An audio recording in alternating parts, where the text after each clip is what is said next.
Ahead of the International Flower Trade Expo set for Nairobi later in the year, stakeholders in Kenya's flower industry are now working towards repositioning the industry, which contributes 1.3% to national GDP and $500 million worth of export revenue every year. Here is more.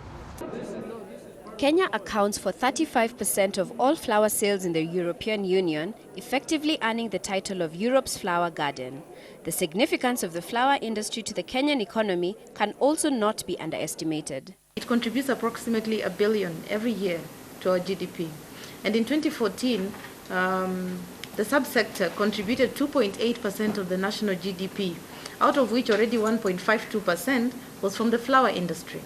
So flowers are actually a key component of Kenya's economy, and they have earned Kenya over $500 million every year in export revenue.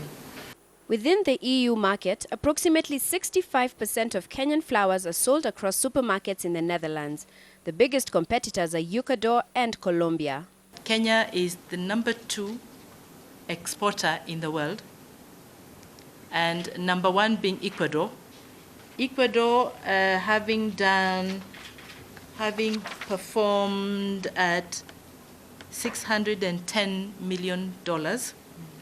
Kenya did $630 million. I say that very shyly because I can't wait to see this report updated. Could Kenya actually be the number 1? Our message this year is again a message of good growth, and this is as a result of the partnership that we have established in the industry. The quality of the flowers that are grown in Kenya nowadays is of such high level that they can, quality-wise, compete with the flowers that are produced in Ecuador and Colombia. I think that is one of the main reasons. Together with all the problems they have right now in South America, both in Colombia and in Ecuador, whether they be climate-wise or they are economical-wise or they are for whatever reason, they are looking for different suppliers. So with that high level of quality of flowers Kenya is now supplying, and that's why I can say again, we had that show in Los Angeles a few weeks ago, I can tell you those US buyers were really impressed with the quality of flowers they saw. And I heard many times saying, wow, is that from Kenya?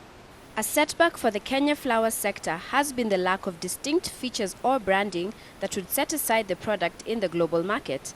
This challenge is a foundation for Kenya's renewed efforts to reposition the industry and hedge against rising competition from other African nations such as Ethiopia. If we can get the market to recognize the Kenya brand of flowers, then we can save on a lot of not just money and resources, but we can save on a lot of efforts to push this Kenya brand flower into the marketplace. Because once our flower hits the auctions, it does lose the Kenyan character. We have not been able to put the brand Kenya flower in the marketplace to date. But now, with this standard, with the perfect performance from the farmers, we should be able to find it a lot easier to become a leading global brand. Kenya is also looking to uphold the high quality of cut flowers by availing best practices to farmers, most of which are small scale. We're looking to see how we can work even closer with our regulators here. Because I can tell you for a fact that it is amazing that they manage to facilitate our exports when they have to deal with 500 tons of produce per day, issuing over 1,000 certificates of conformance. And mind you, these flowers are going to 60 different destinations all over the world. And I'm sure that a lot of you will bear witness to the fact that when you walk around Nairobi now, everywhere where roads are crossing, you have a florist sitting there with his flowers, and not just flowers, but a good range.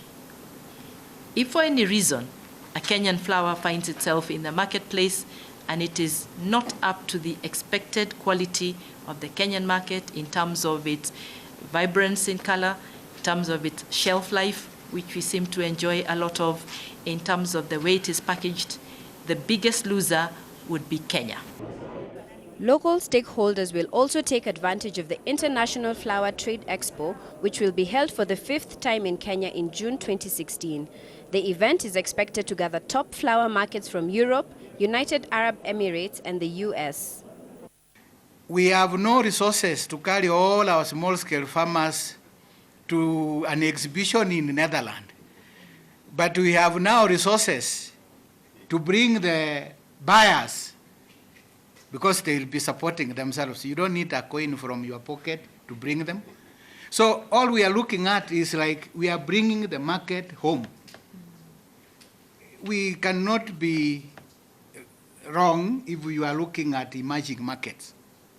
Yeah, an emerging market, like now, I will have to tell you with a lot of confidence that now flowers to the UAE, that is United Arab Emirates, we have youth groups that are parking at our park house there who have opened inroad into that market.